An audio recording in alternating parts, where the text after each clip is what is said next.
What's up, guys? Welcome back to my YouTube channel, and today we're going to be going over the Helldivers 2. Now, this game I'm excited to go over. It might be kind of a longer video because there is a lot that I want to discuss and go over. I'm just gonna be having kind of some gameplay playing in the background. Unfortunately, I cannot log into the game currently because the servers are at capacity, and we're gonna jump right into kind of that talking point right off the bat. So this is just kind of some gameplay in the background that was pre-recorded, and this will just be playing as I'm going over things. So, Helldivers 2, great game. We're gonna start here and kind of get this out of the way. So there's been talks that Helldivers 2 is pay to win. I am kind of on the fence yet, if I'm on one side or the other. The reason being is I myself haven't found too many things that I've seen to where it makes me think that it's pay to win. I saw a rumor that the paid guns, the ones that have the explosive round and incendiary round, there was a rumor that the incendiary rounds and explosive rounds negated armor. So so if that was the case, then that would increase your damage because an explosion round would be hurting, and it wouldn't matter how much armor the enemy had. I personally couldn't find any information to say that one way or the other. So currently I don't see where the pay to win aspect is in this game. Yes, sure, you can pay early to get an advantage and have some faster unlocks and things like that, but I don't believe that it is truly pay to win. But like I said, I am still kind of on the fence. If it comes out true that the explosion damage and incendiary rounds negate the armor, that would be a huge thing to figure out. So just kind of jumping right into it, I'm going to start off with the bad because I want to get that out of the way, because overall I've been having a hell of a fun time with this game, and this game really did grow on me. My first impressions video, I only had experienced solo gameplay for a couple hours when I did that video, and in that video I was not very impressed. But since then, man, this game has kind of just blew me away. So, cons: servers need help. Servers are in a bad spot. Anybody who's tried to play over the weekend realizes that you get the servers at max capacity. There's no queue system, so you can't even wait in a line for like the next man up to get in. They need to either get more servers or at least have a queue system where you're waiting in line to join the game. There's been instances where my buddy and I have dropped just connection from a party. So then we would be kicked out of the party because of connection issues. It's hard to even fill up a party at times, and I think a lot of it has to do with the connection issues and the crossplay and the servers being bogged down. So the servers is probably my biggest complaint, honestly, with this game currently. If they can iron out the servers quickly, efficiently, and effectively, I think the player base will hang around for, a pretty good amount of time, I would think. The other issue is sometimes the planets, after you get so far and have cleared certain areas, certain objectives, the planets almost feel a little empty, and maybe that's just because of the RNG aspect of the game, or maybe that's a difficulty setting that I was on. I haven't experienced that recently, That was something I experienced early on in the game, was there's very wide open spaces where you were just running. But that's pretty nitpicky. I don't really mind that because I understand. Maybe like get like a hoverboard or something. That'd be kind of cool to travel around on.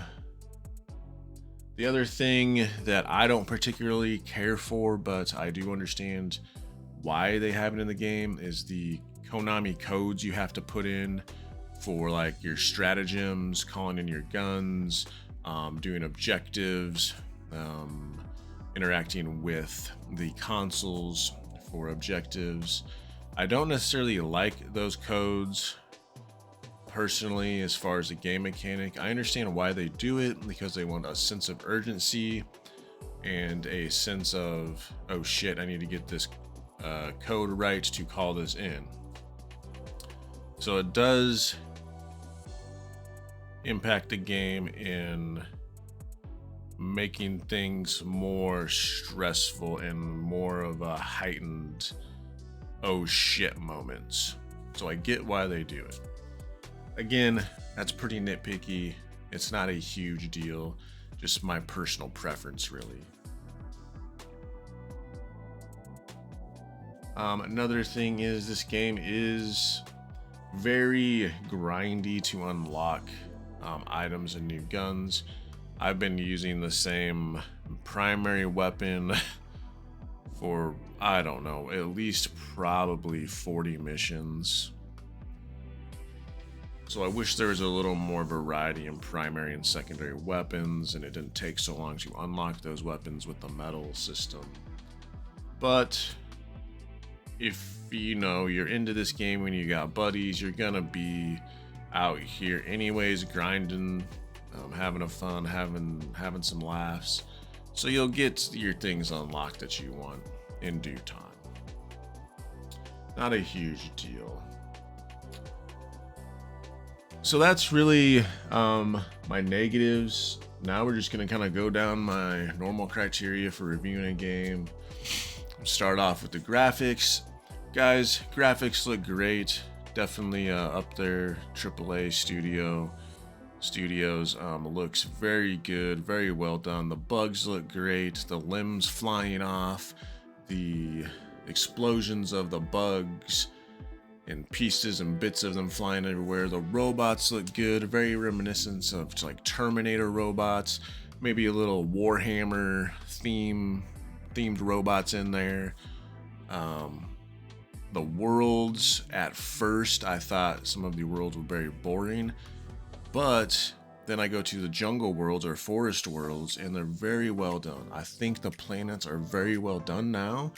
And I take back what I said before, to where the planets were boring and empty, and some of them are, but that's because that is to portray that desolate, snowy planet or desert world.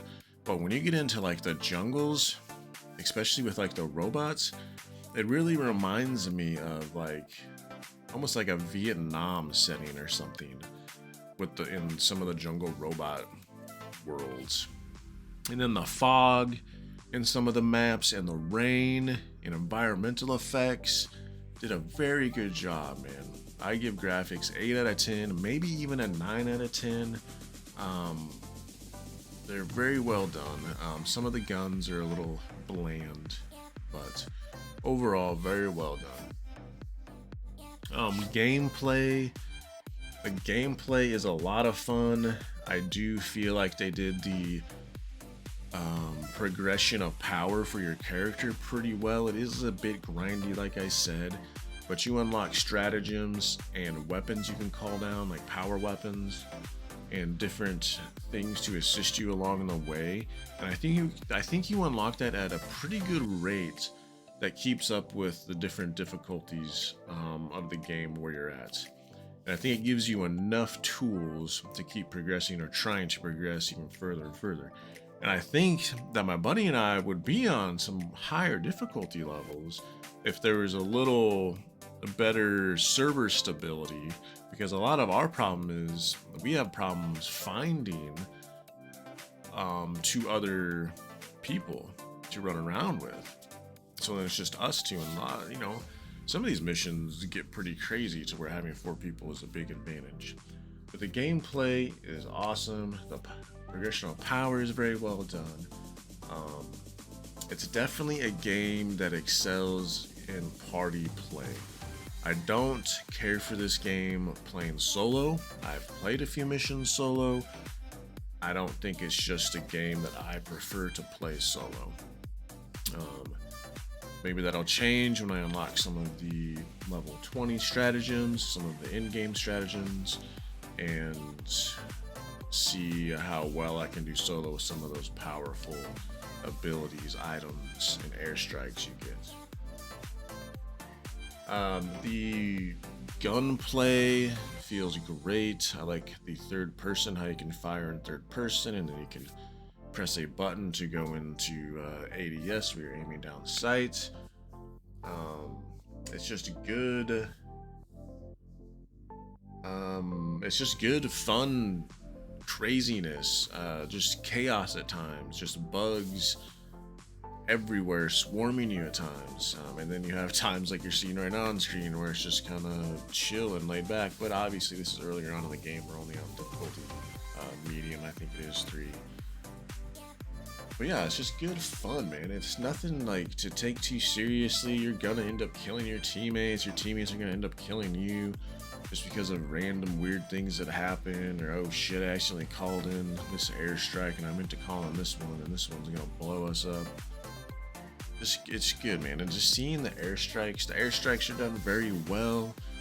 The explosions are done very well. Everything is just exploding and blowing up and bullets flying everywhere. It's amazingly fun craziness.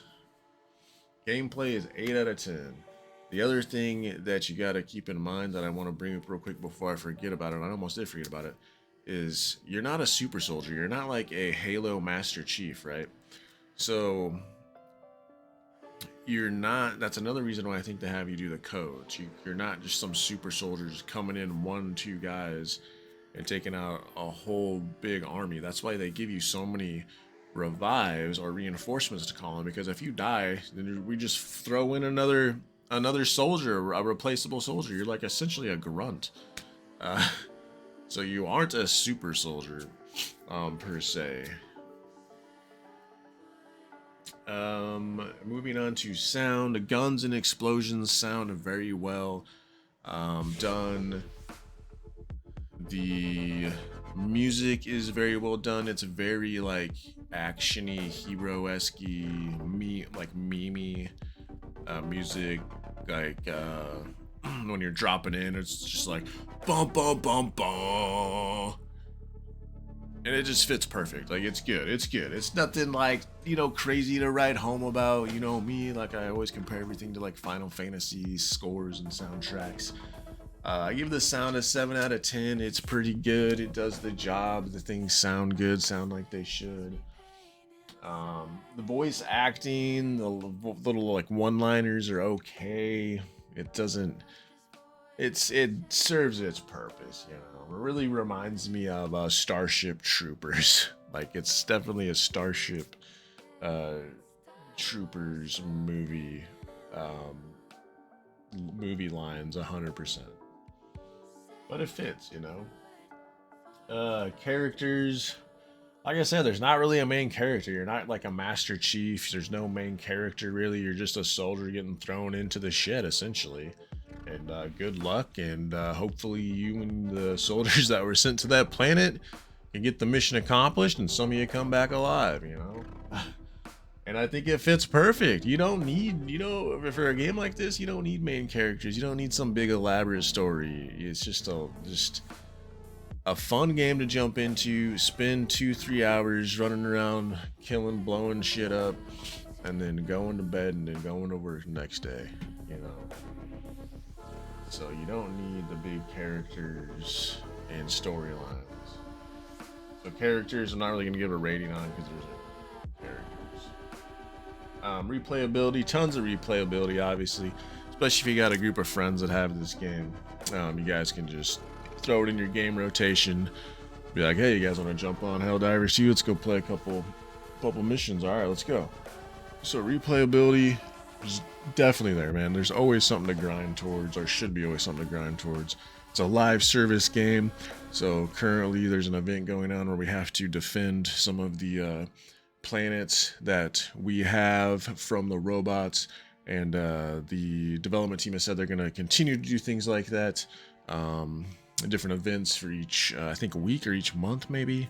And then you'll have different rewards and things like that for completing some objectives for that event. It's a live service game, so if you look outside of your ship over here on like the deck area, where this guy is here, kind of, you can actually see the stratagems getting called in and reinforcements getting called in, and extraction vehicles and ships blowing up. So it's pretty cool that way. If you have this game, just while you're waiting for whoever, just take a look out in front of the ship here and kind of see and check out what's going on. It is really cool. But off from that tangent, replayability 8 out of 10. Bugs, did run into my fair share of bugs. I crashed once, not really sure why I crashed. I didn't really quite understand why I crashed, but I did have one crash. There was some random instances where I would pick up an item and get stuck on like an object, like a rock or a door or something, and it would, I don't know, maybe take like 10 seconds, and then I would just get on, then I would be unstuck. So I didn't really know what was going on there. That was a little weird. It also happened to my buddy where he got stuck. Ragdoll physics look a little weird sometimes, but I think that's just ragdoll physics in general in games sometimes go a little wonky and crazy. It's really kind of funny sometimes to see the bugs or robots just spinning or whatever, flopping all over the place sometimes. So yeah, but I mean, guys, let me know what you think about Helldivers down in the comments. I think it is a great game. Do I think it's one of the best co-op games to ever come out in the gaming world? I mean, honestly,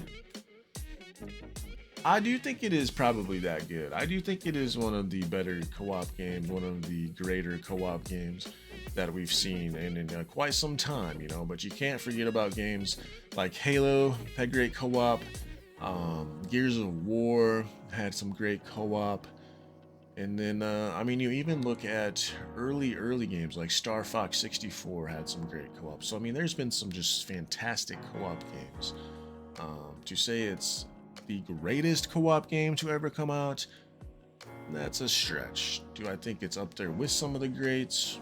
I think it could be. You know, get their servers ironed out, get the connection issues ironed out, and some balancing issues ironed out, and I think we're up there. And I think you got a good solid game here that, if it, with the live service system, and they keep up with it and things go in the right direction, I think you'll be talking about Helldivers 2 for quite a while. But guys, thank you for stopping by. Much love. Please smash that like button, subscribe button. It would mean the world to me. Have a good day or night wherever you're at in the world, and we will see you on the next one.